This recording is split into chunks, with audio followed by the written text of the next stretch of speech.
This conference will now be recorded. This is ALB01's 2019 Facility Plan meeting with the State Construction Department, and we'll introduce ourselves first. Go ahead, staff at the office. Good morning, Brandon Finney. Just to let you know, my role in the facility planning is to compile all of the needs and present the budgetary information to the commission, select committee, and off to the governor. Amber Leach with School Facilities Planning. I'm the one that works with the districts in terms of developing and forming the document and facility plan, having pre-meetings to get us ready for this meeting. My name is Michael Burnett. I'm a project manager at SFD in the Design and Construction Division. And I'm Charlie Kaufman, Operations Division. I work mainly on all the data for the facility plans and making sure that we have everything for these facility plans. And I'm Troy Decker. I do quality control for facility planning, make sure we capture everything we need in order to eventually do reports to the commission and select committee, and also I'm part of the budget team that helps prepare and present budgets to the commission and select committee and JAC.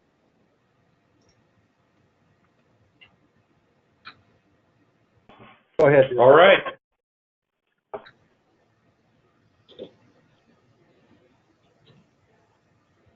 Go ahead, Ed, go ahead and introduce yourself. Okay, Ed Getz, Business Manager, Albany County School District. Randy Wilkson, Director of Operations, Albany County School District. Dr. Yinny, our superintendent, will join us at some point in the meeting. Okay, I'll just highlight him, and then if he does, just let us know when he comes in. So everybody can see my screen okay? Yes. Yes. All right, I'm in Rock Springs, so just kind of leading us out of there. The team's back at the office in Cheyenne. If at any point I get disconnected in any way, shape, or form, the office will take over the presentation, except I'll have visual or audio at least. So with that, let's move on. This portion here is more of just just historical records of and confirmation that our database has been checked by you, checked by us, and is up to date to the best of all of our ability. But Charlie's done a great job at tracks and deeds and just doing some aerials and through Google Earth, and so he just put those on there. One of the things we've realized over the years is that there's personnel changes within districts. It's really nice for the districts to be able to go back, new personnel, and look through what previous facility plans have been presented, and to have a good idea of that. So like all good people, eventually people retire, move on, and so Randy, that's just for you as well, just to know that there are past versions of this that come in handy in preparing for the future if at any time other personnel leave and you guys are given primary responsibility to do that. The district has reviewed acreages and verified accuracy. This is obviously important, and we've just really worked hard at making sure that districts get what they deserve through the block grant funding. And so we do this every year and make sure we have everything, and we appreciate that checkbox there and that you have double checked and make sure everything looks good. The improvement that I think we've done in the last 2 years with Charlie's expertise is he's really done a lot of job with county assessors and verified. And we're going to be talking about a couple pieces of property today that you have that maybe you didn't know you had, and what maybe can be done about those pieces of property, if anything. So land acquisition, we do have some funds still, capital funds. We're going to be addressing that in just a few minutes when we get down to appropriations that you already have, and we're going to talk about that $750,000 appropriation in. So let's wait to talk about that there, but we are aware that we do have money and have the opportunity to purchase land for future educational needs for property. So with that, I think, and at any point, school district jump in. Otherwise, I'll just kind of keep flowing until we get somewhere where there's some more discussion. With that, Charlie, wanted to talk about a couple unidentified properties in the past that we do not have in our database, and Okay. let's kind of discuss that with us. Sure, absolutely. So Ed, really, on our end, actually, when I was going through the verification of properties last year, something happened that I hadn't had happen in your district before. We found two pieces of property that were not identified with any single school. So this first one, it's about 7.22 miles northeast of Rock River. It's about an acre parcel that their legal description's right there. The deed was given in 1913. Is that Bosler? No, it's not Bosler. It's actually further north of Rock River. So Bob, obviously is about 18 miles north of Laramie, but this one's actually 7 miles north of Rock River. It's just an acre parcel that's sitting out there, given to your district in 1913, and I gave you everything, the legal description that I was able to find. But it's one of those where I'm not sure how, but it's not attached to any property at this point. So that's the first one. Troy, if you'll scroll down real quick. The second one is actually southeast of Harmony. It's about 2.5 miles south of Harmony Elementary School, and that one also is a little over an acre. Again, nothing that's tied to, just kind of out there in the middle of nowhere, and just over an acre properties for your district. And when I was doing property searches, these came up as tracts that had been previously unidentified. And so that was deeded to the district in 1920. And so this one, right, correct, was deeded to the district in 1920. Would it make sense to do title search on Yeah, that to make have to research. Neither of those ring any bells for us. Yeah, no, and so what's going to happen is, so the next step would probably be a title search, but they're showing up underneath like any property searches that are coming for the district. And so that's the thing. And they're old enough that it's hard to know just given to them at some other point or anything like that. But yeah, we just need to do a bit of more research on it. We do know from time to time property actions don't get recorded, and that doesn't mean that the legal ownership hasn't changed. It's just that the clerk and recorder doesn't have a record of it. Yeah, where the dates on these are so old, it's hard to know, right? And so that's exactly right. We just don't know. Right. So the biggest thing is, though, if they do indeed belong to the district, we need to add them to AIM and figure out what the next steps are for it. So I just wanted more than anything to bring it to your attention, what we had found. And as we go, district, you can see I'm typing notes, so kind of double check me, staff, double check me, because this will be kind of our final product. And if I don't type something that everybody agrees with, just let me know. Just want to make sure that you see it as we type. So did Paul join us? He did join us. He walked in right as we were discussing that, so I'll go ahead and let him introduce himself. Paul Severson provide support and leadership to our project management team in relationship with the district.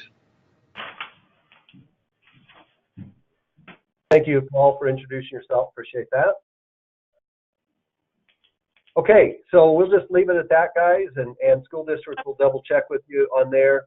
And I think what we can do, Brandon and Charlie, do you recommend we not put this into the database until we hear back from the school district? I think so. I mean, we need to go and do some more further due diligence before we do that. I mean, after all, if it was legally transferred over to someone else a while back and it just never got recorded, we just need to make sure that gets squared away. Okay.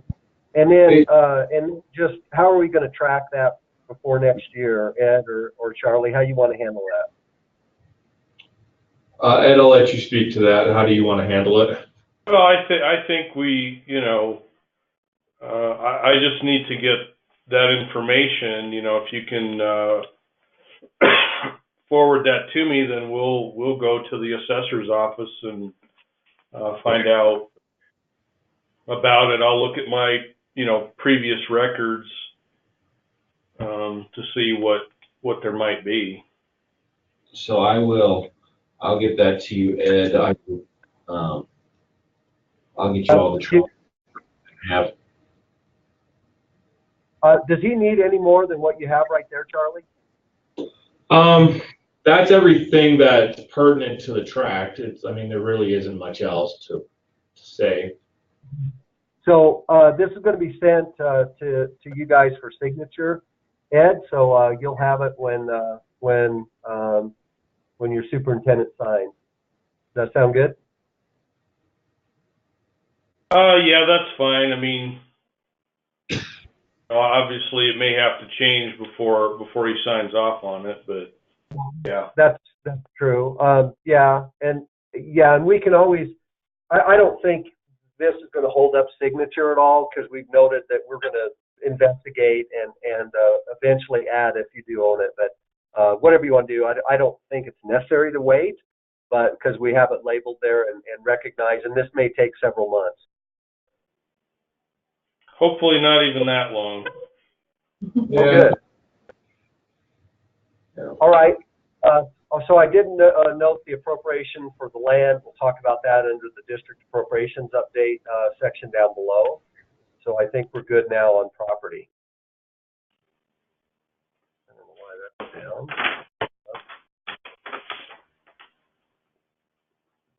So property profiles, you guys have double checked that. This does impact your major maintenance payments for allowable square footage and also your operations as well. And so that's an important part of accuracy for the database. So thank you for doing that. AIM update form was filled out and submitted for all changes. Apparently you guys had some changes that you submitted. For the Cozy Hollow schools, and we're waiting on paperwork from WDE to finalize everything on our end. Yeah, we haven't submitted anything to the WDE yet. Okay. We're going to do that probably next month. Okay. So my question, Amber and Ed, should this be checked? Did you guys do something during this last couple of weeks in preparation for this? Well, we submitted a form. Okay. An update form, but we still have to, take the request to the Department of Ed, reconfiguration request to reopen it. But,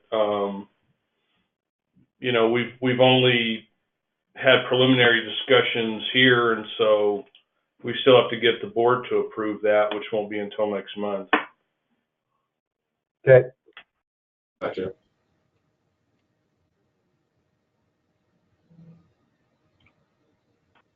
Let's see, these are all leases. You guys checked all your leases, and some leases such as BOCES and other things can have an effect on your major maintenance payments simply because the square footage qualifies as educational square footage, therefore allowing you to use that if your ADM drives high enough for that allowable square footage to be included within the major maintenance calculation.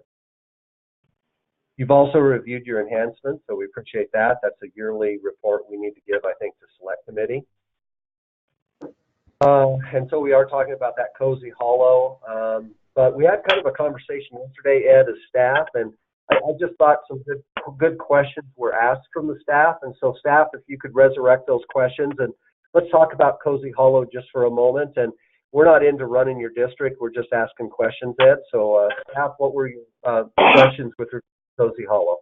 Was one of the questions was it going to be a teacherage, or was it going to be homeschooled, or who is providing instruction? Well, that particular school is kind of a combined unit. Yes. I mean, it's essentially the front part of it is the school, and the back half of it is where the teacher resides. Yeah, so it's a teacher. Okay.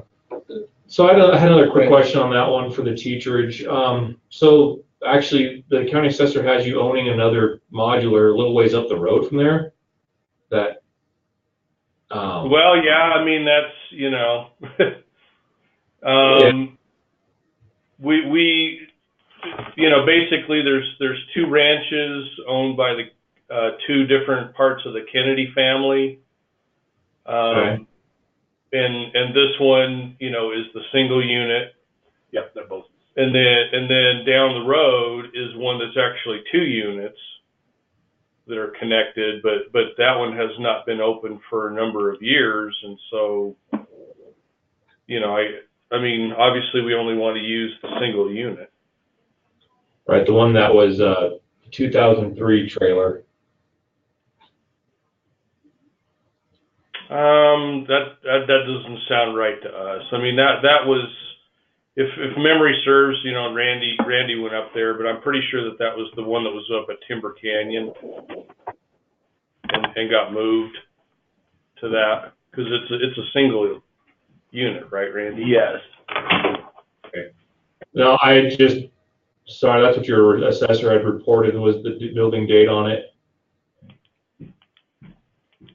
So has this building been assessed or anything? We've never assessed Cozy Hollow. Okay. The last time it was open was in 2009. That sounds right. What kind of shape Okay, is it? so if you see, I got Cozy Hollow here. Can you guys see that? Yes. Yeah. Are you guys talking about Notch Peak, or are we talking about another rural school? There's just go. I should have given you the update. I apologize. Yeah, it's just a little ways up the road from east of Cozy Hollow, not Notch Peak, but just up a little east from there. So it's somewhere up in here? To the west a little bit.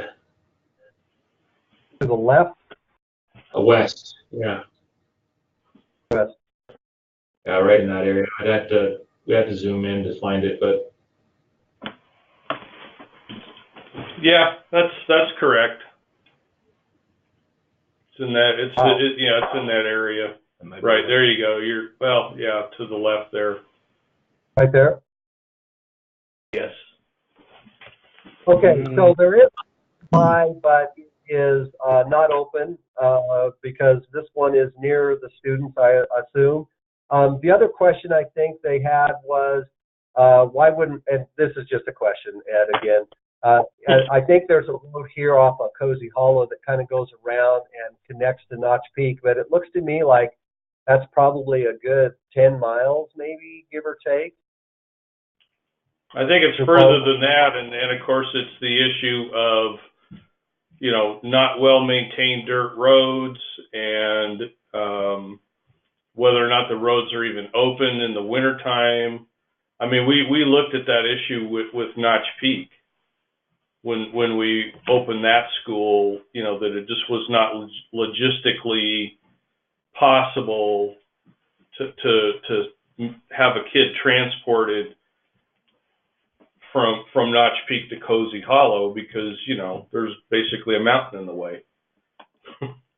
and that's why. And so, and again, we're looking at a child that would be a kindergartner next year. So, forcing a kindergarten child to, be on the road for probably 40 minutes over bad roads is just not conducive to their education. Ed, this is Paul Severson. When you have a facility that sits empty this long, does the building authority make you bring it up to all current codes, which has been my experience? No. Other places, they do not. No, because this is in the county, and Randy can speak to its condition. He went up and looked at it. Yeah, we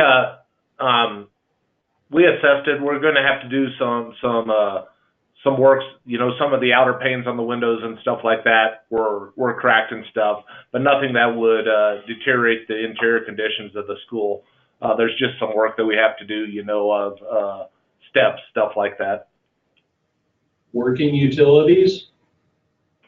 Yes. Yes. Yes, and the ranch that this is on, the family has done some maintenance on it and checks it frequently. It doesn't it hasn't just sat, empty for 5, 6 years with nobody ever looking at it. I mean, I think it's in pretty decent shape and just probably, needs some furniture and a few fixes.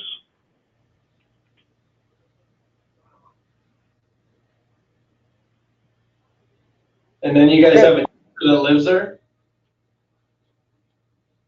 The teacher's going to live there, is that what you asked? Yeah. Yes. Wow. That's the only real practical arrangement in that area. Well, that's student education. Those are related schools that are difficult to get to in the wintertime. Wow. Unique situation, Well, the closer you get to Laramie Peak, the tougher it gets. Yeah. Okay, any other questions or comments? Otherwise, we'll move on. Everybody's double checking my notes.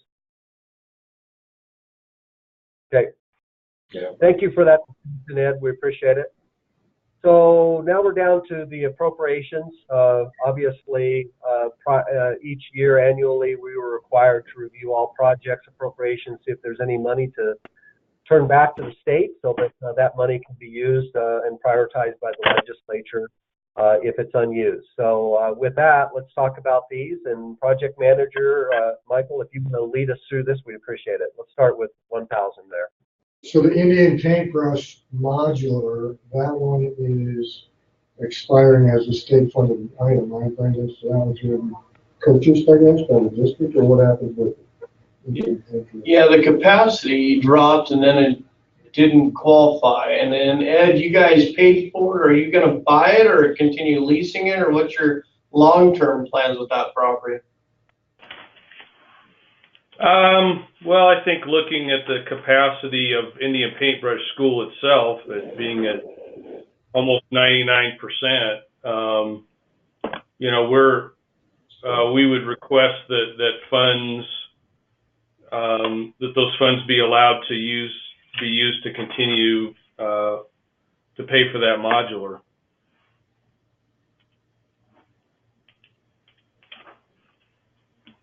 So you can see there, Brandon, where the elementary that school it would really cause a crisis at that school. Right. So it's a matter of a couple things we can note. Number one is that 83.51%. So there are non-construction alternatives within the same city for attendance boundaries to be changed or students to be that would not cost the state any money. Then the second point, I think, Ed, you've made well, and that is that for whatever choices or restrictions or limitations the district has, you have chosen not to, maybe like Slade Elementary or Velma Linford, which is 67%, you've chosen not to move those students over to those spaces that have enough room, and therefore you're experiencing the 99% capacity issue at the school. Is that an accurate statement? Well, I think, redrawing boundaries is not a simple, easy exercise. And, given the fact that we have plans on the drawing board for a new Slade, it just doesn't make any sense to do anything with boundaries until something would happen with that new school.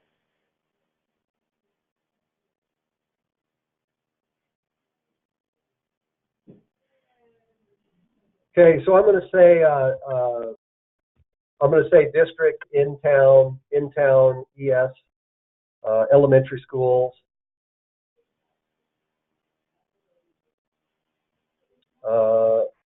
Are at 83.51% capacity.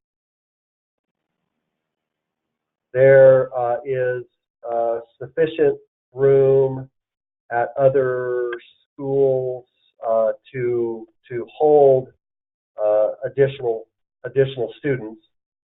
I'm not going to leave your point unsaid yet, Ed. I'll kind of continue here. there's sufficient room at other schools to hold additional students, but the district believes, what do you want to say here? The district. The district requests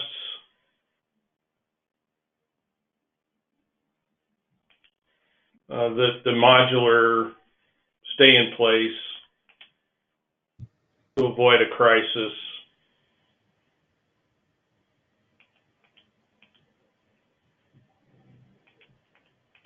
At any paintbrush school. Okay, and define crisis. Let's to avoid what specifically is Capacity crisis? Capacity crisis. If that modular goes away, we're already at 99%. Then we're talking about forced relocation of students, which we don't want to do. These are our notes, Troy. I don't think we would use the term crisis. Yeah, well, you could cut that out and put it up in our section then. Yeah, I think that would make more sense. Why don't we do this? Let's just put a quote, and that just says that's from the district, right? Is that okay? I can put it up above if you want me to. Paul, are you okay with the quote, or would you rather have it up above? Yeah, as long as you attribute that to the district, I'm okay with that. Okay, you're okay with the quote? Okay. So let's read this. District in-town elementary schools are at 83.51% capacity. There is sufficient room at other schools to hold additional students, but the district requests that the modular stay in place to avoid a, quote, capacity crisis in paintbrush school. All right, so now, SCD, what's our position? Well, we can't fund it because it's not we have to be fair across the state and apply the same principles to all four corners. So, Ed, are you cash flowing that currently out of your block grant? Yes, we are, but we'd like to have the remaining funds to assist with that. Understand.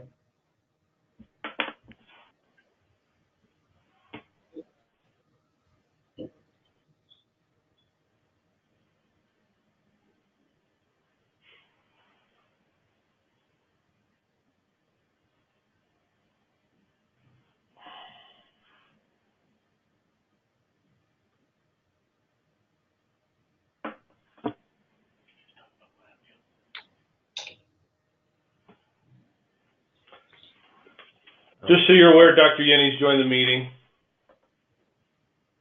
Good morning, Dr. Yenny. Morning. So, Dr. Yenny, we talked about updating our database, and we talked about property profiles and leases, and there's a couple pieces of property out there that I don't think the district knew it owns, just a couple one acre rural parcels, and Ed's going to kind of check into those and see status of those, but the county assessor says you guys own it, but that doesn't necessarily mean that. There may have been no reporting back to the county assessor of a transfer of ownership. So anyway, he's going to check into that and get back with Charlie, and we'll kind of update that. Okay, and then after that, then we're doing capital appropriations, and we review these every year because state statute requires us to, and revert any monies that aren't used or are no longer needed. And we were kind of talking about this interesting one on Indian paintbrush. We recognize, and I think Ed did a really good job of explaining the fact that you guys have attendance boundaries. You have certain, you obviously are transferring students within those boundaries, and you have routes and stuff like that. And there is some money at Indian Paintbrush. You guys have a modular there. There's some money there still left that's unspent that was used originally to lease or to, I guess, a yearly lease on that modular. So right here we just put, and this is kind of what Ed explained to us, but this district in-town elementary schools are 83.51%. So there's sufficient room at other schools to hold additional students, but the district requests that the modular stay in place to avoid the, quote, and we just quoted Ed here, capacity crisis at Indian Paintbrush School. And so SCD, we recognize the challenges associated with the district's boundary and transportation challenges, but also recognizes SCD recognizes its responsibility by state statute. In particular, and so I'm just typing this as we go. In particular, for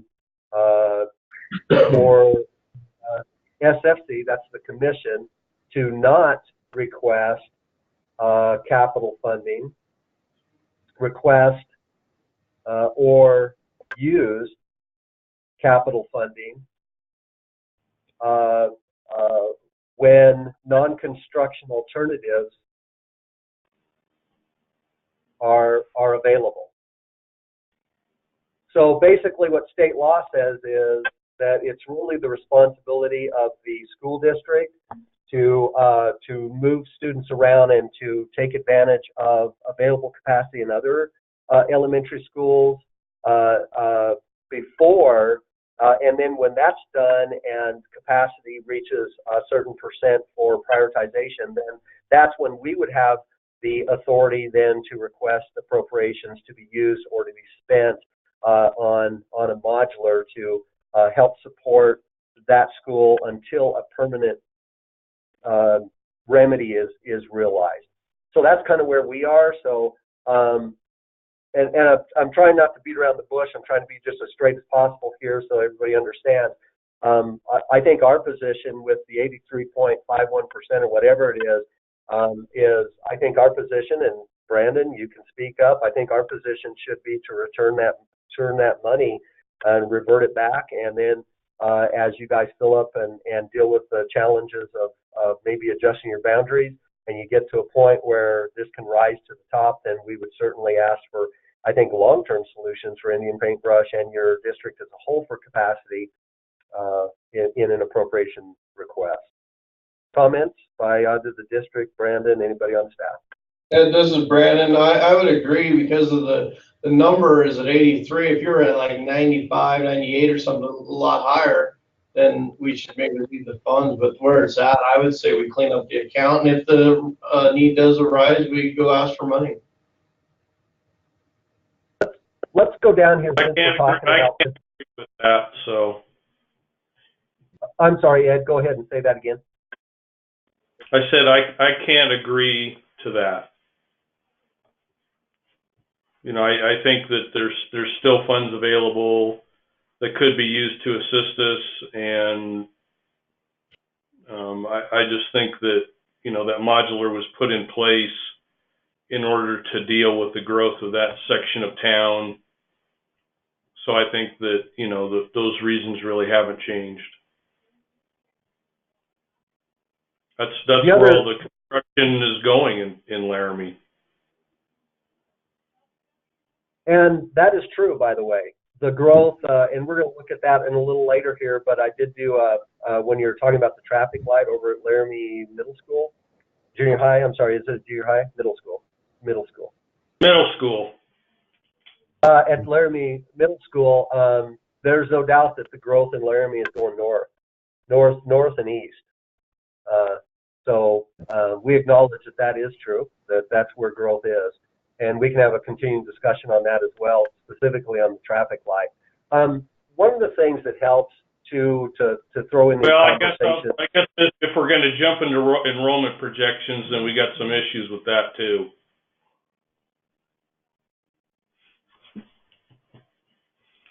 Because I think that your projections for all of the growth happening at the charter schools is not accurate. And yeah.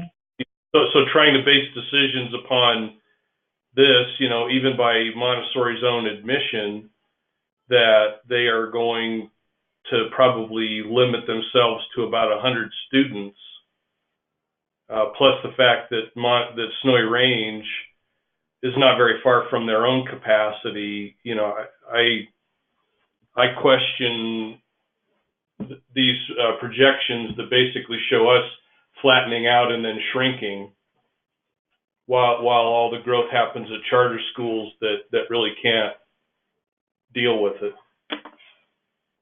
So I think you're bringing in a couple of conversations in addition to what we're talking about right now. I think we're just looking at your in-town elementary schools, and in fact, I agree with you on your analysis of Montessori, and we're going to address that down here just a little bit longer. And I would fully agree with that. The fact is that this is when you see this red line right here, the methodology goes back 10 years, and you know this, Ed, 10 years of trailing data. And all it is a mathematical formula. That's all it is. And it's based on 10 years of trailing data. And what that data says is the 2008 kindergarten advances to 2009 first grade, 2010 second, and so on. And so it's just following the stair step of what we call a survival.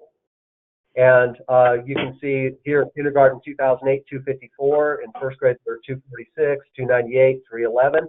And you take 10 years of that survival rate and you average it, and in your district, it means that your survival rate from kindergarten to first, you're only retaining 97% of those students, from first to second, 96, and so on. So that's all this. No, I completely understand that, Troy. It's just that I think that you know, there's other factors involved than just mathematical equations, and so I think that needs to be noted. Yeah, and where we account for beyond mathematical equations, Ed, is when we start looking at when capacity percentages come up to a point where you're qualifying for requests from the commission and to the select committee to deal with capacity. At that point, that's where these enrollment projections kick in on remedies. With regard to analysis, this is simply, I think, what we look at, and again, this is based on historical known facts of enrollment, and it just shows that in kindergarten, you know, you kind of peaked up in the 300 level, you kind of last year, now you're down to 269, and so you can see just some patterns there. And then the other thing we try to look at is if we were to look over here on known data, if you were to take your K-5 elementaries, and I think this just helps all of us put into context certain understandings of modulars and stuff like that. 10 years ago, you're at 1497, you're now at 617. You guys you almost peaked at 1700, and now you've kind of been slowly coming down, and in the last 5 years or so, it looks like you've dropped about 80 students. And I think we'd all probably agree that Laramie is probably one of the more stable communities with regard to enrollment, that it's not necessarily affected by a boom and bust in the energy sector. There's not a lot of businesses coming in independently, not a lot of growth at university or other educational institutions. So we see this from the state. Maybe you see it differently. We see this community quite steady. And in the data itself that we're looking at, it's showing a slow decrease of student population as we go through the years here. And we at the state level are not tremendously concerned that you're going to continue to grow dramatically, and there's no indication of that at present. Again, I would say steady, yes, but we are continuing to grow. I mean, we're still increased students this year. Okay. We're up about 30, 40 students, and so, you know, I just think that you know, the mathematical formulas are you know, taking past patterns and driving forward assumptions that all of the growth will go into the charter schools, because you know, once you flip over to their capacity calculations, you know, theirs all show an upward trend on both of them, and I just don't think that's reflective of what's going to happen, because I think they got limits on their facilities and limits within their programs. Sure. And you know, I think that projections can sometimes be treated as, you know, being the gospel, and it's not. It's like a thermometer, right? I mean, it's not the solution. It's just identifying the temperature of the enrollment. So, and when you say you're getting 30 to 40 more students this year, you're saying all those students went into charter schools and then you lost 20 students between last year and this year? Is that what you're saying? No, no, I don't think all of those 30 to 40 students went into the charter schools. And then Ed, when you say you had a 30 to 40 student increase, and we show last year's 1637 and this year's 1617, a drop of 20, I'm looking trying at to figure out entire what about that. Troy, I'm looking at the entire district. Okay. So you're looking here at the K-12? I'm looking at the K-12 for all schools, including the charters. Okay. And what I'm looking at is what was our 10-day drop number last year to this year. Yeah, and state statute requires us to stay at October 1st as a point of reference. And so that's why these numbers are referenced to October 1st only. And that's what state statute requires us to do. So it looks like I think that we're acknowledging that you may have different numbers based on different dates. We're just going by the state statute requirements. Okay, so back to the task at hand. And these are not pleasant conversations, but they're needed conversations. I think the staff here is clearly portrayed and stated that we believe that this money should be returned. And that there's no indications based on trailing data and the approved commission methodology. There's no reason or justification for us to continue to keep that money to pay for the lease on that modular. The district can disagree with that and can certainly approach our director, approach our commission, and we have no problem with that. What would you like to do there, district? Record that we disagree with that, and that we will approach your director and commission about it. Okay. And I think our next commission meeting's in March, and February 11th is the due date for requests from school districts. So if you want to put together a letter, district, and Jubal, if you'd like to sign that on district letterhead and send it over to Shelley Lovato, we'd be more than happy to have that presented, or you can do it in public comments. And the next commission meeting is in Cheyenne. When are the facility plans going to be presented to the commission? They won't be presented till May or June. Well, wouldn't that be the appropriate time to do it? I think the appropriate time to do it would be sooner than later, because we're putting together budgets and stuff. Well, let me ask Brandon. I would say sooner. Ed, this is Brandon. I'd say sooner, because as we're doing this, we're not waiting till the end to get everything organized. So, we could agree and get things organized ahead of time instead of waiting last minute. And just to let you know, if the capacity did shoot up and they had some development or business, we could always go for emergency funds to cash flow. But right now, we can't authorize the expenditures of those funds, so it's just going to sit idle. So that's why I think we should revert it, because the percentage is low. Use emergency funds for that. If it was capacity issues, we've gone for emergency funds, and I think that's how that project is. We got emergency funds created by get the lease going. Another example is ALB01. We got the 10 modules for emergency. We came and put them all in and everything. Yeah, so we've done it in the past. Okay. But right now, we can't authorize expenditures and start billing it. And then you and I had that conversation when that capacity changed probably 2 years ago.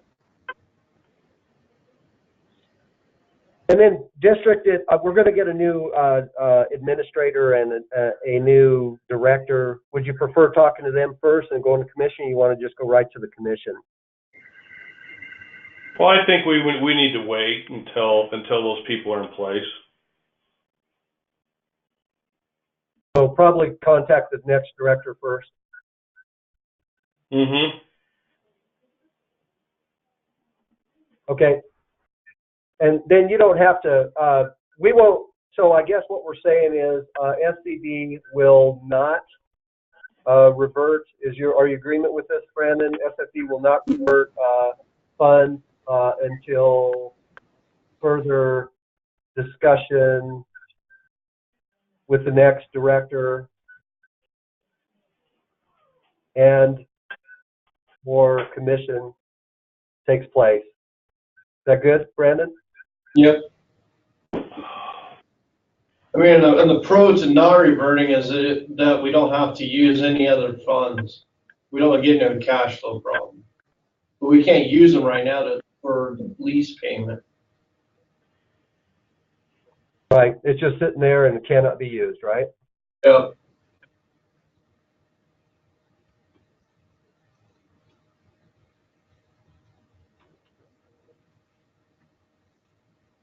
Okay. Let's go to the next one. One, new Laramie High School. Michael? Yeah, so that one we still have, as of today, actually, there is the last invoice for the architect is in there. And are you aware of any other straggling invoices that may come in on the new Laramie High School? Could be testing, commissioning. Well, I would say at this point we're still crossing our fingers with our boilers. I think as you well know, we've had a lot of problems in that area. We're hoping that the solutions that we've come up with repiping the ducts will work, but I guess we feel like we still need to leave our options open at least until the end of the school year. Project, is it still under warranty? No, it's not. No, it passed warranty this year. So it's in major maintenance mode now.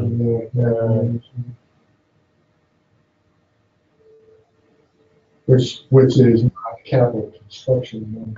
Correct. That's what he's saying. So yeah, so now you revert it, right? And Yeah, we're done with capital construction. If there's ongoing maintenance, there's funds provided for that. Yeah. So I don't know, did you follow that, Ed? I mean, the idea would be that we close this out, revert the money, and if there was any boiler issues, we would do that with major maintenance. Well, I mean, I guess I've gotten some pretty mixed messages on using major maintenance with that facility, and so I would say no. You simply cannot use major maintenance to add any new element, system, or component. You can use it to repair or replace something. Yeah, I guess I just don't want to agree to revert those funds right now.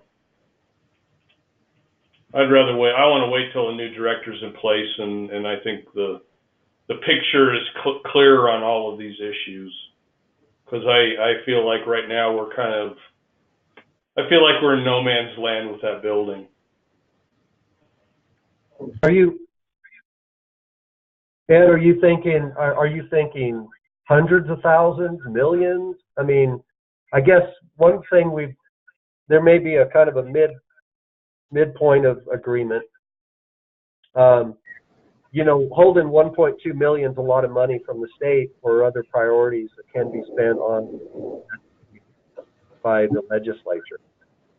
So can there maybe be like 200, and I don't even know if our staff will agree with this, but maybe 205,000 remaining, or whatever the next architectural payment would be, and maybe taking 700,000 out or $1 million or something, and you still have that where it's not. You know, I don't feel like I'm in a position to say yes or no on something like that. I mean, we actually have a school board meeting tonight, and you know, I will outline those issues with the school board and the superintendent. And unfortunately, Dr. Uni had to take a call, so he's out of the room now. But you know, I guess I realize you guys just want to get through these meetings and get done with stuff, but I'm just not willing to agree at this moment in time. And again, part of my concern is I don't want to have you know, to replace a boiler because of some of the problems that we've had, and then end up being told, no, you can't use major maintenance on that because it's too new. We don't have that requirement. We're just stuck taking funds out of our general fund when that really should not occur, because we're in this, you know, undefined space between capital construction and warranty time and major maintenance and all that. I just don't have a comfort level right now for any of that. And Paul Severson, major maintenance has nothing to do with age. We don't evaluate based on age. We do evaluate based on condition, but age has no factor at all in the expenditure of major maintenance. Well, yeah, that sounds like a good theory until I actually put the major maintenance request on. I mean, you know, it just seems like the interpretation of these things is constantly in flux. Not really. I mean, if you're repairing and replacing something that exists, that is then supporting. Now, if you wanted to come in and use major maintenance to add a boiler or heating system or HVAC component that has never existed, then you would not be able to use major maintenance for that. What's wrong with the system? Well, Again, I don't feel that I'm in any position at this moment in time to agree to that. Troy, I think our notes need to say that we don't see a reason for not reverting the funds, and then because theirs up above has their opinion. The project has reached some warranty phase and is currently eligible for completion, and warranty is complete. The only thing out there that they said was the architect invoice. There's one left. Yeah, there's one. But that money's already encumbered. Okay. No, I'm Contract that got down, so that liability can be met. And then you still got 1.2 hanging out there. So. Warranty's done, major maintenance fixed. I don't know what the problem is, but. About $1.2 million. Well, yeah, because we've had these requests before, and money's sitting around aging for 7-8 years, and that's just not right. There's other uses for these funds. So please, me, one person from staff, tell me what's right here. Project's warranty is complete. And the project is eligible for major maintenance to repair and replace existing system components. Right.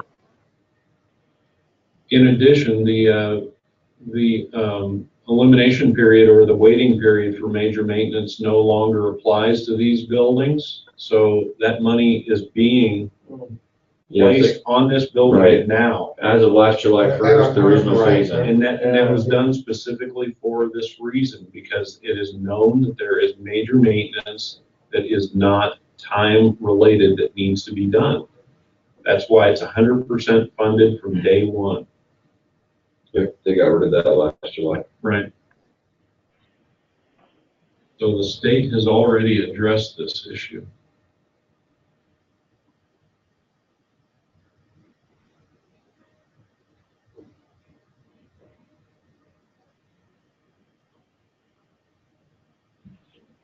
By eliminating the 7-year phase-in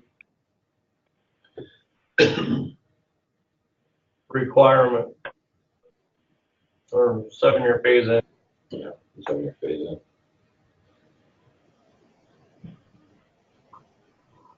So SCD, I think we can kind of put the same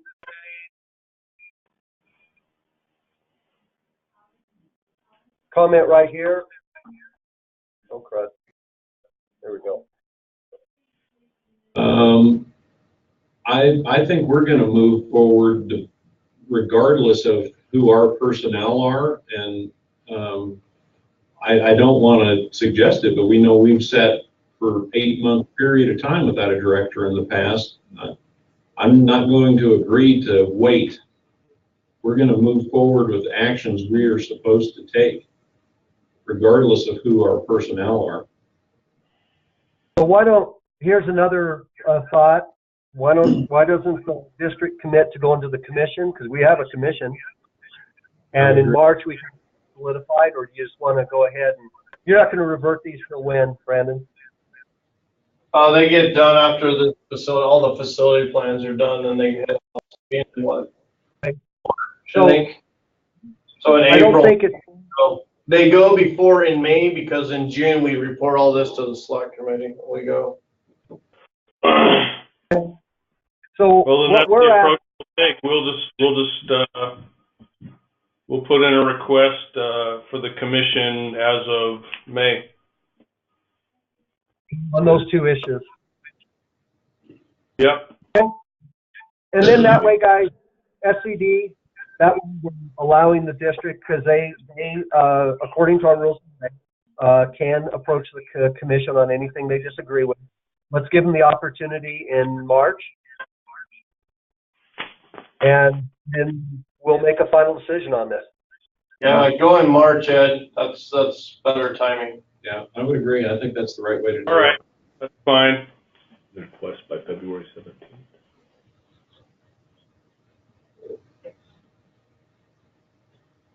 I'm going to change that. SCD will not revert funds until further discussion with or the commission takes place in March. Good. Okay. I don't know that I like that statement. I think it ought to say we will follow our process until such time that we find a reason not to. So SCD will revert. Oh, then I'll inform our board of that tonight, Paul, and we'll see where it goes from there. Good.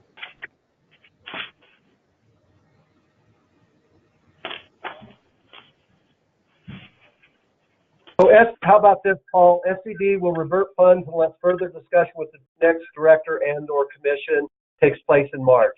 The funds at present can't be. Okay. Do you feel okay with that statement? Yeah, I think that's correct. Okay. And I think that what that does is that essentially identifies that there is a level of urgency to this, and we would definitely suggest you treat it that way and try to approach it as quick as you can. Okay. Well, and that's a really good opportunity for the district to say what they want to say, and it allows us to follow our responsibility to abide by state statute. Right. Okay. And it follows, right. Next one, 103, 1003, Plain Elementary School replacement. Michael? Yeah, so that one is basically halted at final design, so there's no intent to go to construction, right? I would agree that we leave it open. The only thing I remember hearing was that was one that was on the slate for this whole federal funding for some kind of an initiative, what would they call it? Infrastructure improvement. And I think we should acknowledge that that is probably one of the few projects we've actually got that would be ready for that. So leave open, Yeah, I would leave it open. Okay. purchase the land, leave that open.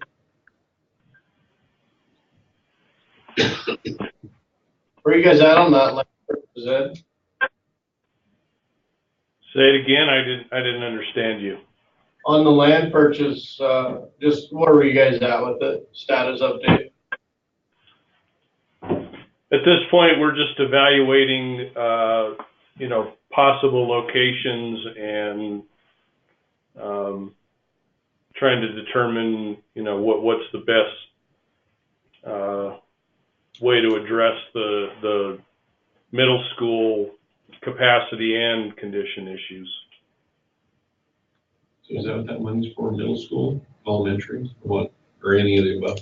So it's just for future school is what it says. Okay, so it doesn't direct what level? Okay. That was the intent behind it, but it was written obviously very generic. Okay. And then the last one, 2734, which is the old Laramie High School abatement and demolition. Where you guys at with that one? That one is done completely. Finalized? Yeah, that one's done. It can be reverted. All right, Ed, I'll write that one down. Revert fund. Not quick before I change my mind. All right. Oh, 1 out of 5 isn't too bad, is it? Done with that project. Yeah, I already saved it. Let's done deal. Okay, thanks guys. Good discussion.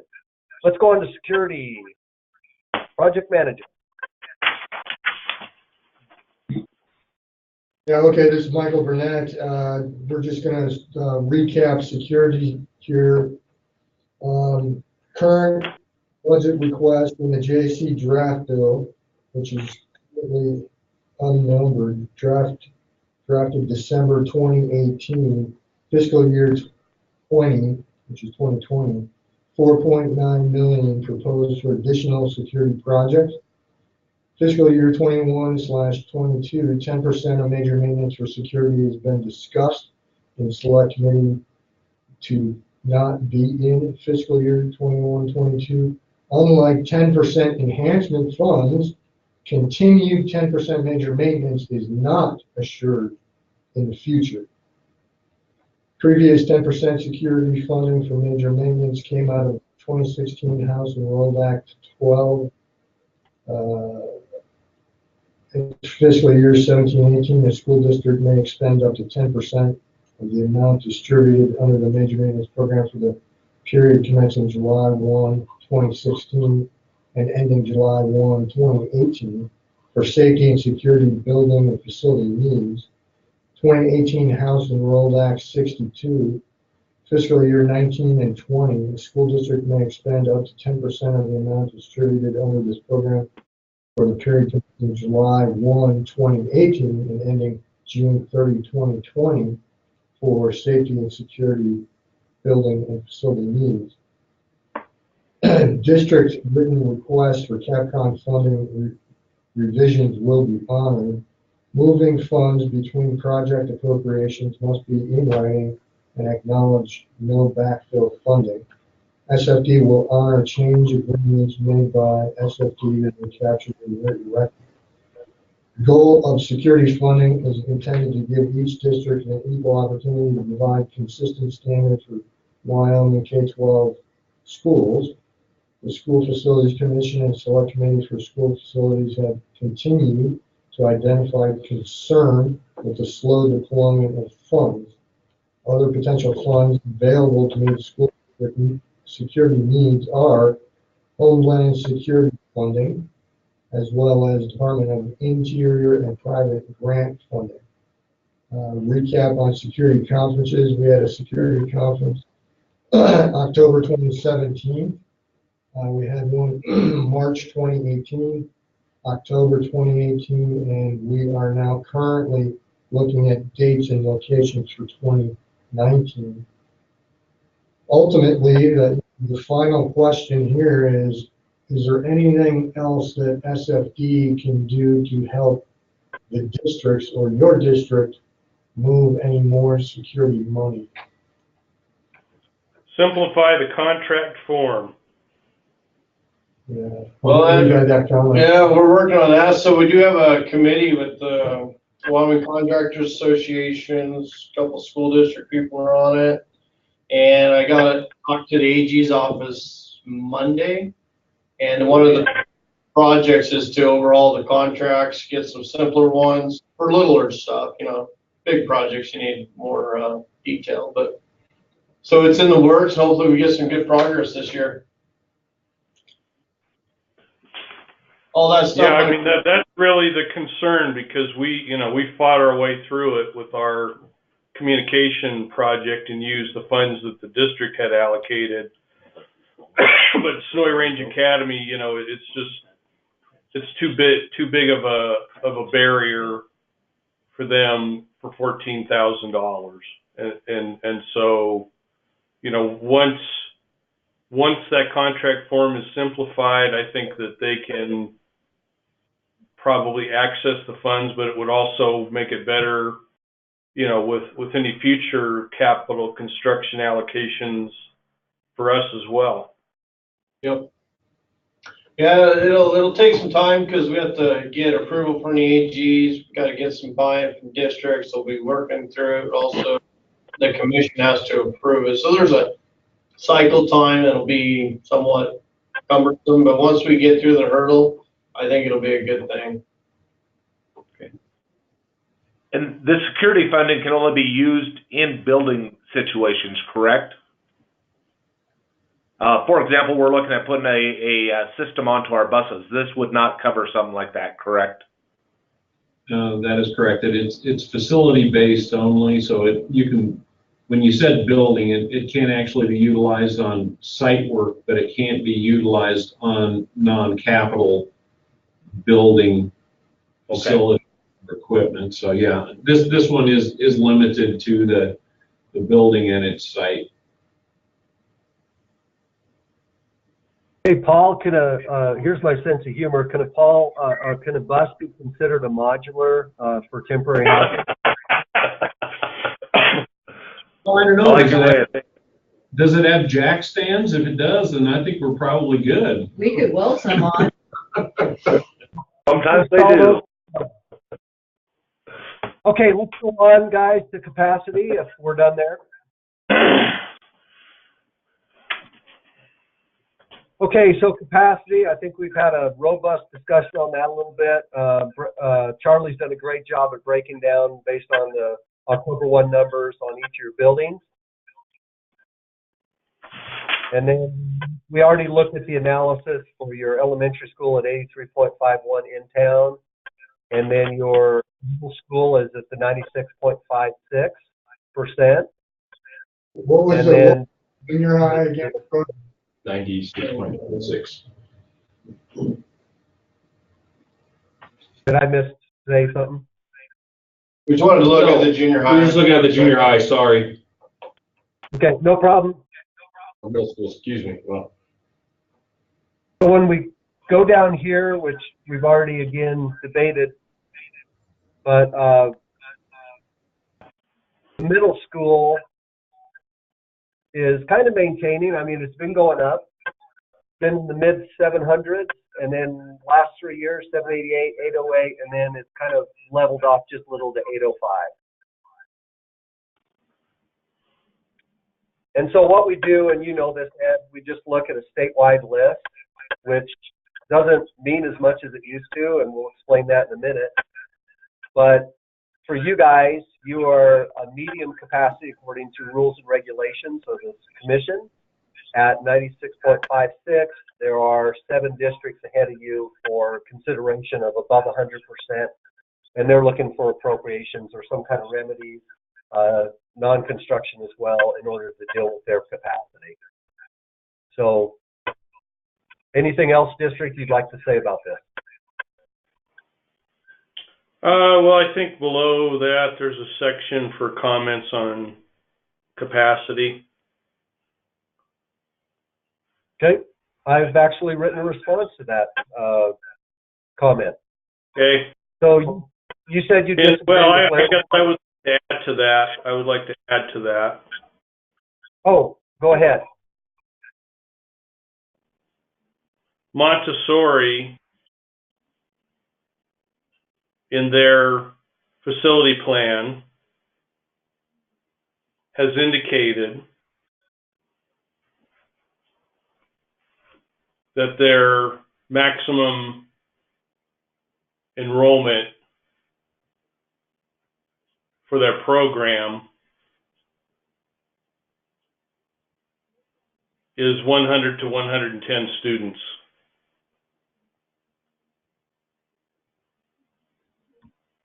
Projections beyond these levels should be shown at the district level, not in the Montessori school.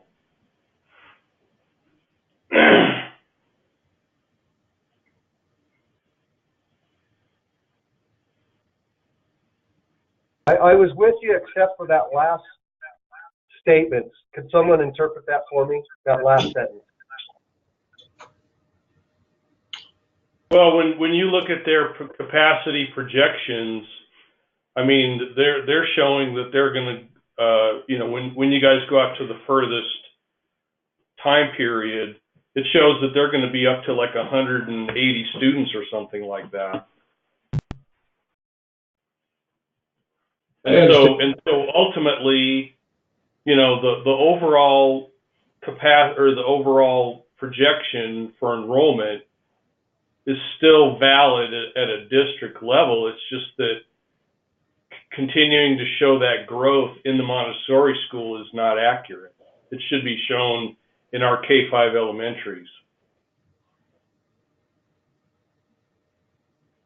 So I guess my position is maybe you think we're using those enrollment projections different than what we are. It's simply, again, and you can read my notes there, it's simply, again, just a mathematical formula that projects out. Is that really going to happen? Does that represent all the variables? No. And we wouldn't claim that it does. That's fine. I just wanted stated that we don't see the enrollment projections as at this point being reflective of what's really going to happen in the future. Sure. Okay. We respect that opinion. Any other comments, staff? I think the number written down there represents what I was thinking, so I think that's fine. Except when you need to change one word. Should. These beyond these levels should be shown. I'm not seeing where you are, sorry. The very last line. Bottom line of no. Beyond these levels should be shown at the district level. Oh, I should. Gotcha. Right. Thank you. Thank you. Okay, charter school. We got Snowy Range. We got everything we need. There's the charter duration. We got the meeting minutes from the board approving it. So they're good through 2020. And this is just a very high 100,000 foot look. We're going to get into these facility plans this afternoon.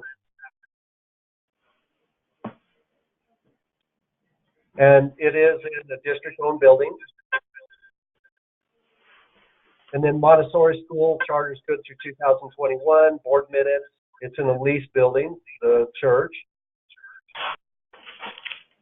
And then for this afternoon, Ed, there are, Amber's been looking through your lease agreement with Snowy Range.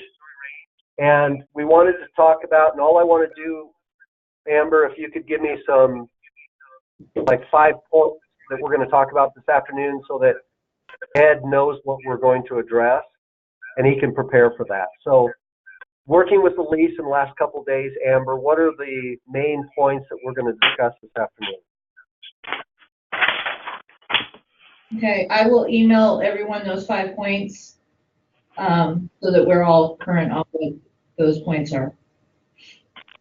Do you have those in your mind? Can we just put them right here, or do you need to prepare? I need to prepare. Okay. Make sure you copy Snowy Range in on that too, Amber. Will do.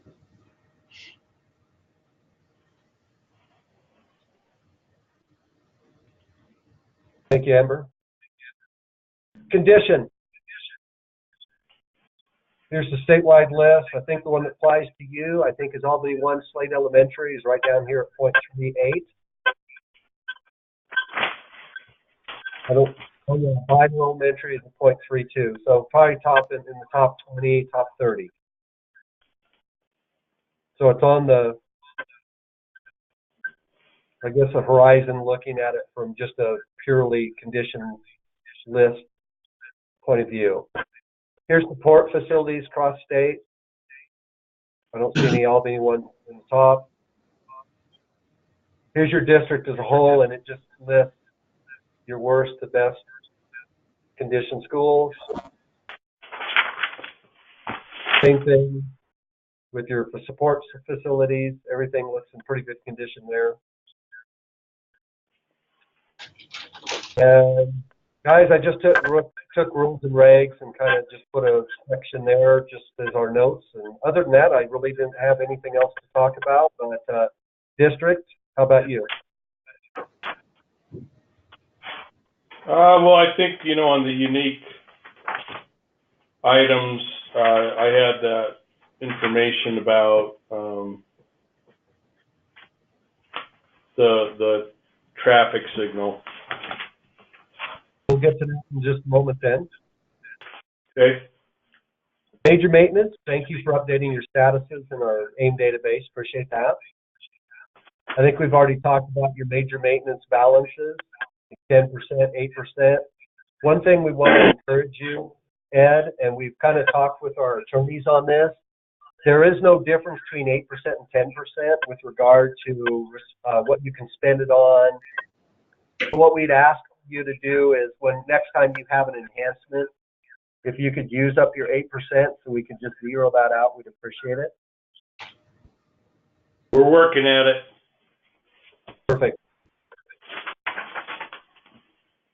Here's your priorities last year from greatest expenditure down to least in your major maintenance. Looks like communication, security, roof coverings, so on. Security and roof coverings were your most important one as you work down, windows and so on. And then building by building, breakdown of what you spent major maintenance last year and the priorities in those buildings.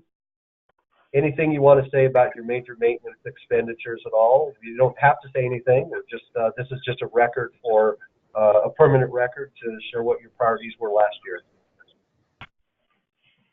Nope. We've received a lot of questions from legislators during session, our districts on their low condition scores. So that's when several years ago, I think it was now 3 or 4 years ago, we started just letting districts speak for themselves instead of us speaking for them. You've put some things down here.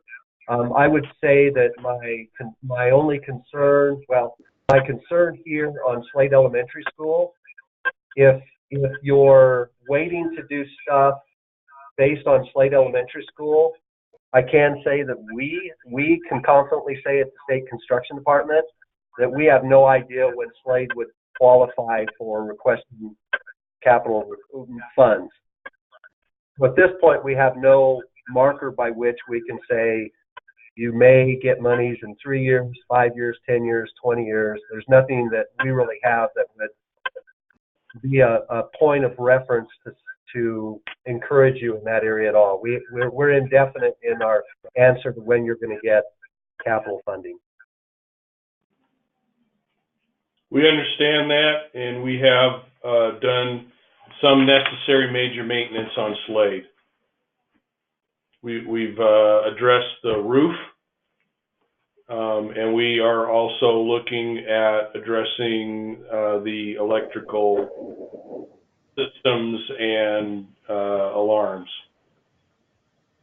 So we are, you know, we're doing what we need to do in order to keep the building functional.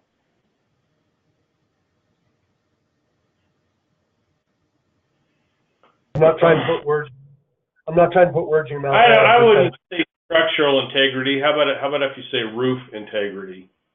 I think that's going a little far saying structural.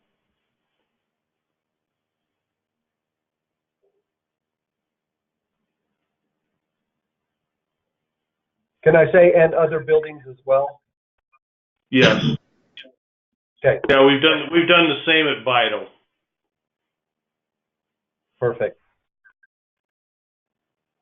Any questions or comments, district, with regard to, well, let's go down and finish this. I apologize. Our next condition assessment, I'm getting ahead of myself. Let me back up.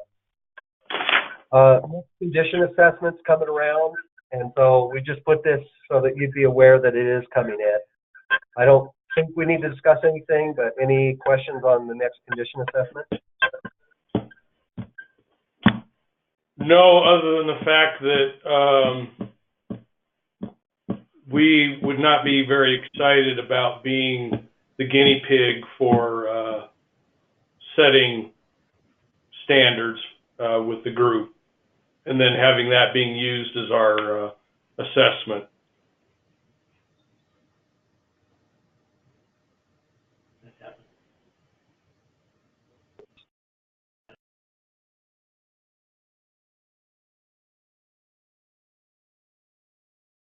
What do we call that, guys, when you have a team?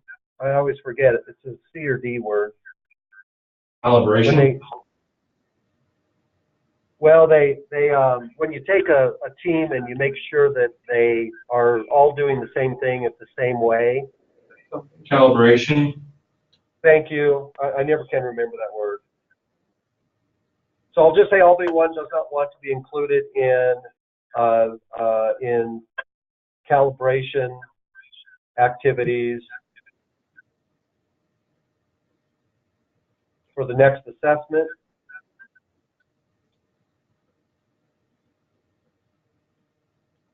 And I get that. Thank you, Ed, for letting us know that. Okay, back up here then. Appreciate you looking at that. I thought there was one more thing I needed to note that I didn't. Oh, just the 8%. I'll just put that.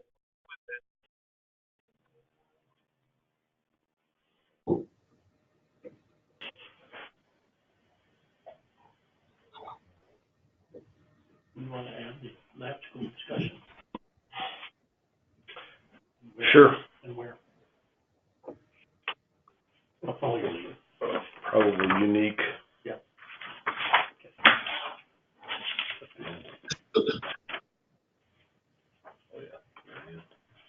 And then the component projects list is out. And you had one right at number 6.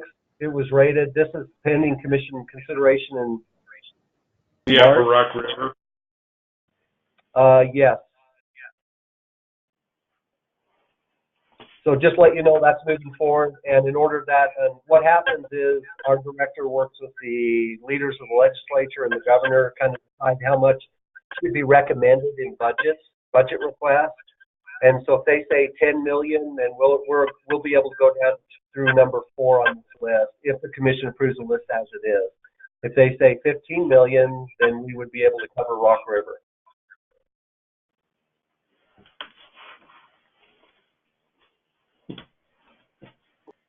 Brandon, let's swing the session. So Ed, I'll just review a couple of the bills. The first one is House Bill 8. This is the major maintenance, and it actually increased in the multiplier from 2 to 2.5%, and would kick in beginning of fiscal year 23. So that would result in an increase in your payment. If you're going to be doing any purchasing of FF&E, you'll want to look at House Bill 52. It talks about writing the specifications for products that are available to Wyoming resident suppliers. Another one that's out on procurement is House Bill 65. This one is essentially getting the present value of today's dollars on all these. So bonding now is at 7,500. Procurement of architects, it would be a 3-step process. So 0 to 25, you could just grab somebody and go.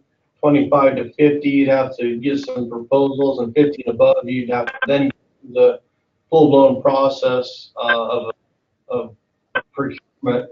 Currently, that value is at 25,000. So, you know, let's get that dollar increase so that they're the same too. So 50,000 for bonding, 50,000 for procurement, and then the advertisement is a little bit choppy. Sometimes it's 1 week, sometimes it's not even mentioned, and sometimes it's 4 weeks depending on what the statute is. So just make that 2 weeks across the board and make everything reconcile as well. Public records, there's a statute there. Could have school districts talk about getting deliverables out in 10 days, and then it increases the penalties if you don't apply to a felony. There's one about private schools and zonings, which is Senate File 49. If you got any private schools, it's trying to get them to have the same opportunity as public schools. As far as the planning and then zoning of it. Couple others that are out. There's one that came through, and it is, let's see, the budget bill is House Bill 80. So that has, you know, major maintenance and all the projects that are currently going through.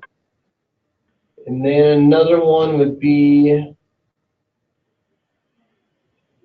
House Bill 78, Education Major Maintenance Funding. And what that one's doing is, instead of right now you're getting 2 payments, you're getting 75% of your major maintenance payment, and then it goes to 25% in September. This one would give you quarterly major maintenance payments. Another one is Senate File 64. That has to do with school safety and security, and WDE doing security standards. So right now, those are some ones that are coming through. Could have an effect on you. Yep, and we're monitoring those. Cool. On the budget, here's where we're at. You got Sweetwater, they got Satellite High School that's coming through. You can see it's been recommended by commission all the way to JC. Sheridan 2 has got the John C. Schiffer project. It's an old school. I got an appropriation of some funding for the Shawnee Modular.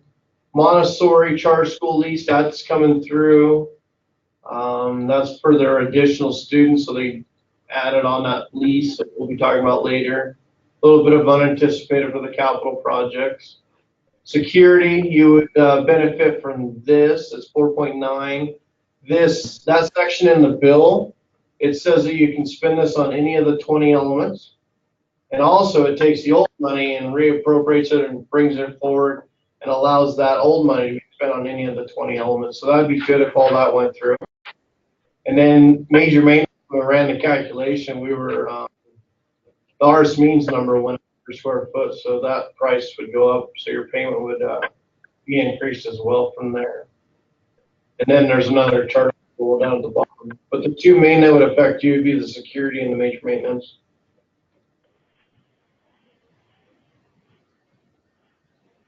Okay, Brandon, biennial budget requests. So let's talk about this real quick. I can take the lead on that one just for a second. Okay. You probably know the rules and regs changed, Ed, with regard to SFC, and they did a couple of things, but one thing that applies that they used to have and are following, and that is that we've always submitted, or have for years now, submitted a capacity list in and of itself and prioritized requests based on that, a condition list by itself, and prior requests based on that. And then the legislature has dealt with educational suitability when something rises on the capacity list or the condition list. Then they deal with the educational suitability of that capital project as well. And in the future, what we're going to do, unless the legislature comes up with some different legislation this session, those scores are going to be combined. So the capacity percentage for a facility or a district, we don't know which yet, we'll have to look at that. The condition FCI score, and then the educational suitability score, which is dated to 2010, and some buildings in Wyoming we don't even have education suitability scores on. All those will be combined with the weighting system, 50% condition, 35% for capacity, 15% for education suitability, into one composite score, and then that score, that list will be ranked from 1 through 500 or however many school buildings there are, and that will be the list in which appropriation requests will then come off of. Any questions or comments on that? Nope. Ed, you attended some of those meetings, eh, when we were presenting to the commission? Like in Cody, were you there? Say it again. What? Were you in Cody when the rules and regs went to the commission? No. You were, No. okay. Gotcha. We got a board member there. So, what do we want to say here with regard to budget requests? Do you see any capital budget requests coming through, Brandon, for this district? In reviewing their data, I didn't see any unless this process spits something out. But the way it is now, I don't see any requests. Did you see anything, Ed, that I'm missing?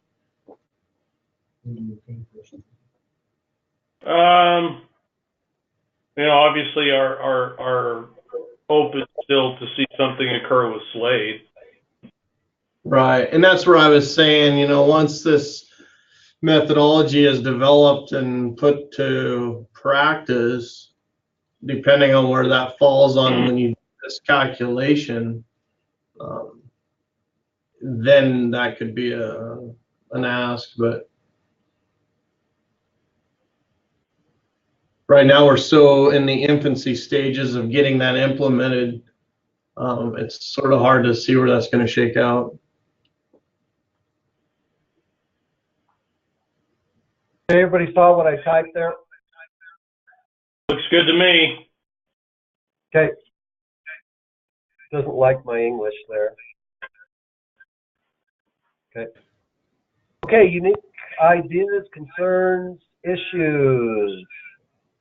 Go ahead, Ed. I think Dr. Yenny's got a unique one that he's been working on. What have you heard about the University Lab School? Nothing. Well, that's fair. The part of this conversation in the past is we have kept UW Lab School out of those capacity numbers with in-town enrollment, right? Did we do that again? I think so. Yeah. We've got two resolutions currently. Albany County School Board has a resolution. It's a joint resolution with the UW Board of Trustees, which says that we're working together on a project to basically look at the feasibility of a new lab school at the university. Part of that resolution, we probably should send it over to you guys, is that we would probably request your assistance with that as well where needed. This becomes very unique because we don't know, well, by the very nature of this thing, is it a university building or a school district building? And the simple answer is it's a university building. But the thing is, we're serving 270 students. The problem becomes a whole bunch of different things, but currently we are working on a project to move forward with that to get a research grant from to the legislatures to take a look at some different things, but there may be some implications for SFD down the road.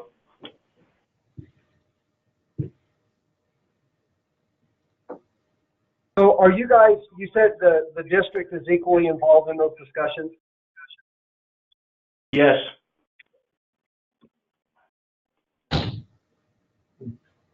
You're working with legislators? Yes. Okay. Troy, this is Brandon. The first thing came to my mind, if this is a UW building, it would come through the construction management division side, perhaps, and off to SBC, and then to JAC. That seems to be the flow that we were thinking as well. Yeah, because anything that's UW, community college, or state agencies goes up through that channel. Okay. Yeah. Then you guys can just sign off on that you don't want to play. Because it's UW owned building, right? It will be, yes. Yeah, So if, it's C. if the district isn't maintaining it, we would be out. Right. Yeah. But that flow does go up through SBC, through JAC. Right. Similar process, just different channel. Right. Yeah. Yeah, wouldn't be through us. And then the appropriations come and it goes into CM's books, or it goes straight to UW. It could just go straight to them. Now, you do understand the impact. You do understand the impact of this thing, because in terms of timing, if we have a swing need, then our capacity just went up to 130% in the elementaries. What kind of swing need would that be? Yeah, the kids. If I have to empty out 270 students out of that lab school in order to build it, we have to find a place for 270 students.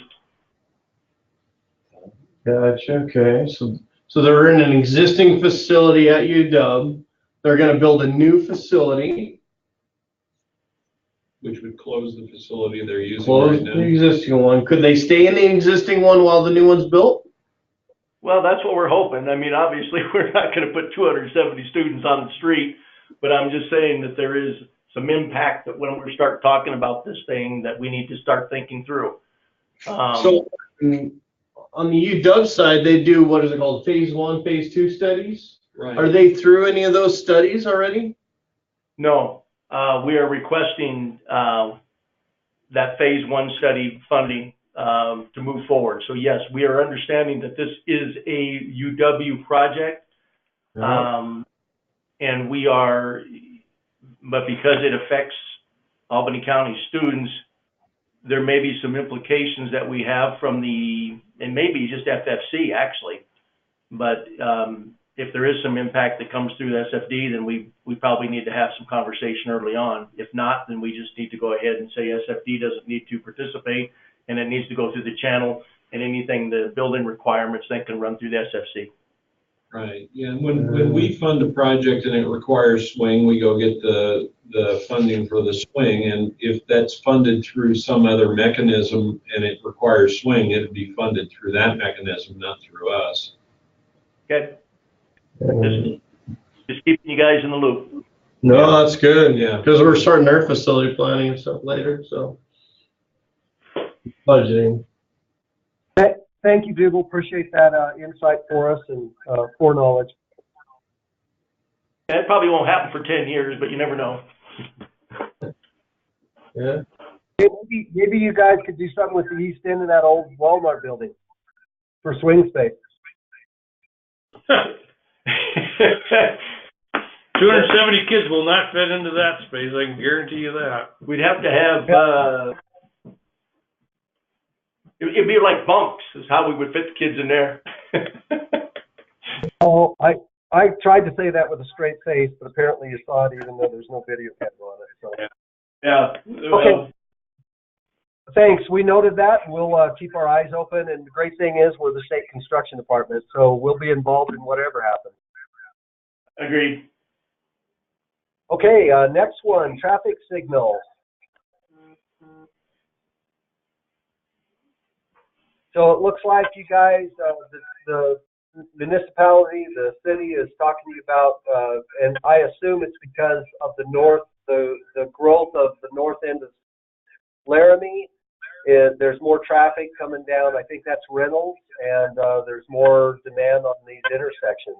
Would that be an accurate understanding of the conversation with need for a stoplight and safety of students?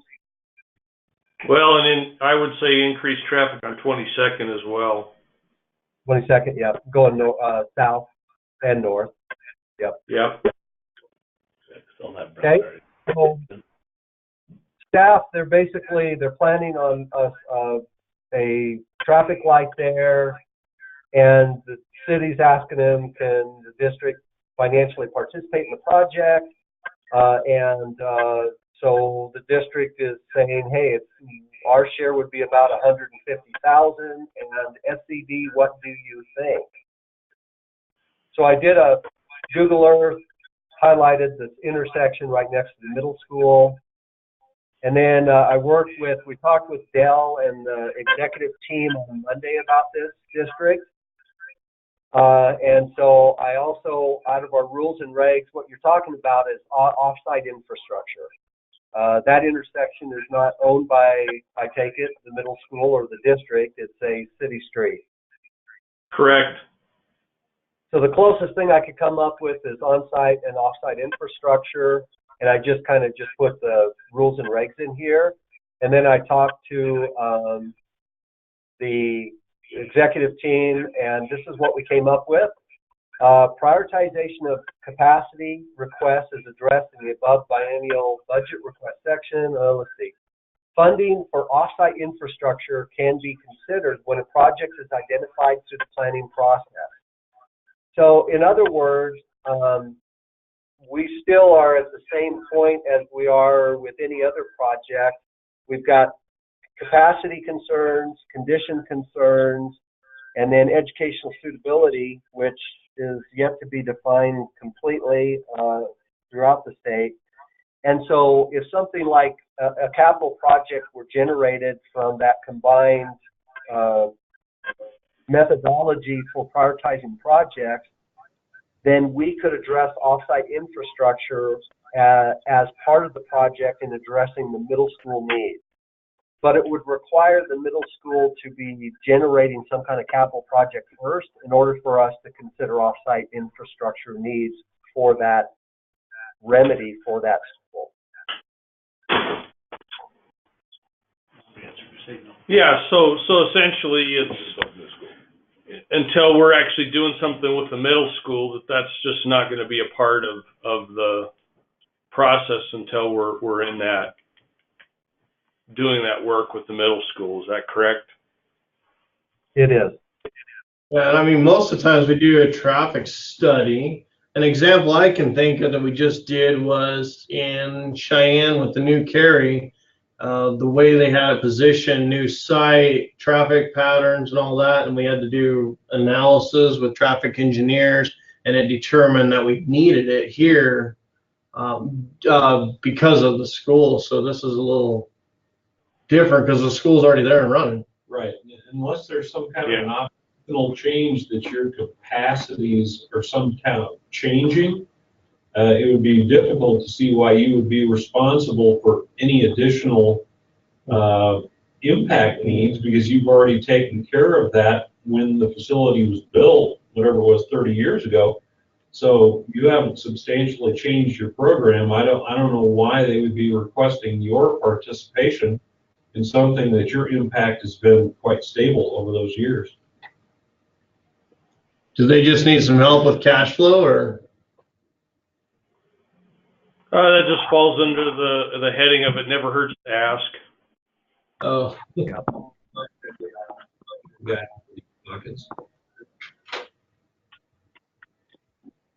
I think your response is just fine. Okay, thank you. So any other unique issues, ideas, concerns from the school district before we close out the facility plan meeting? No. Other than the fact that I would like to get a copy of this updated version by this afternoon. Hey, I'm actually going to send this back over to the team at the office, and I'll carbon copy you with the notes. Does that sound good, Ed? Great. All right. In that case, I'm going to go ahead and stop sharing, and then Charlie, if you'll end the meeting, I appreciate it. And then I'll call you guys up, and we'll finish this final notes, and I'll see you guys this afternoon for another video conference. Thanks, District. Appreciate you. Thank Take you. Thank you. Take care. Bye-bye.